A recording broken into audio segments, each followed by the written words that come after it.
ಈ ತರ ಒಂದು ಕಾಸ್ಟ್ ವಿಷಯದಲ್ಲಾಗ್ಲಿ ಅಥವಾ ಬಡವ ಶ್ರೀಮಂತ ಅನ್ನೋದಾಗ್ಲಿ ಈ ತರ ಹೋಗ್ತಿದೆ ಅನ್ನೋ ಕ್ಲೂ ಕೂಡ ನಮ್ಗಿರ್ಲಿಲ್ಲ ಮನೆ ಒಳಗಡೆ ಇದ್ದಾಗ.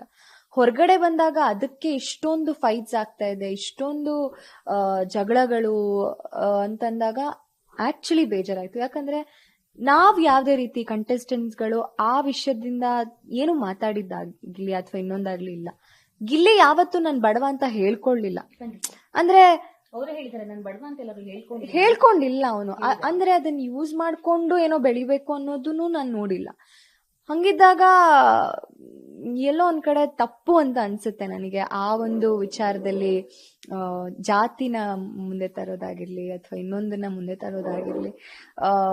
ನಾನು ಆ ಕ್ಯಾಪ್ಷನ್ ಹಾಕೋದಕ್ಕೆ ಕಾರಣ ಇಷ್ಟೇ. ಅಂದ್ರೆ ಥ್ರೂ ಔಟ್ ದ ಜರ್ನಿ, ಅವನ ಜರ್ನಿ ಹೇಗಿತ್ತು ಅನ್ನೋದನ್ನ ಒಂದು ಇದ್ ಮಾಡಿದಾಗ, ರಿಕಲೆಕ್ಟ್ ಮಾಡಿದಾಗ ನನಗೆ ಆ ಸ್ಟೇಟ್ಮೆಂಟ್ ನೆನಪಾಯ್ತು, ಹಾಕದೆ ಬಿಟ್ರೆ ಯಾವ್ದೇ ರೀತಿ ಬೇರೆ ಯಾವ್ದೇ ಉದ್ದೇಶ ಇಲ್ಲ.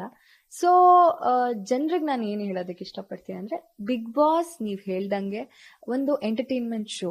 ಅದ್ರ ಜೊತೆಗೆ ನಾವೆಲ್ಲ ಒಂದಿಷ್ಟು ಜನ ಫೆಮಿಲಿಯರ್ ಫೇಸಸ್ ಗಳೇನಿರ್ತೀವಿ, ಒಂದು ಸೀರಿಯಲ್ ಮಾಡಿರ್ತೀವಿ, ಸಿನಿಮಾಗಳು ಮಾಡಿರ್ತಾರೆ, ಒಂದು ರಿಯಾಲಿಟಿ ಶೋ ಮಾಡಿರ್ತಾರೆ, ಅವ್ರನ್ನ ನೀವೊಂದು ಕ್ಯಾರೆಕ್ಟರ್ಸ್ ಅಲ್ಲೇ ನೋಡಿರ್ತೀರಾ.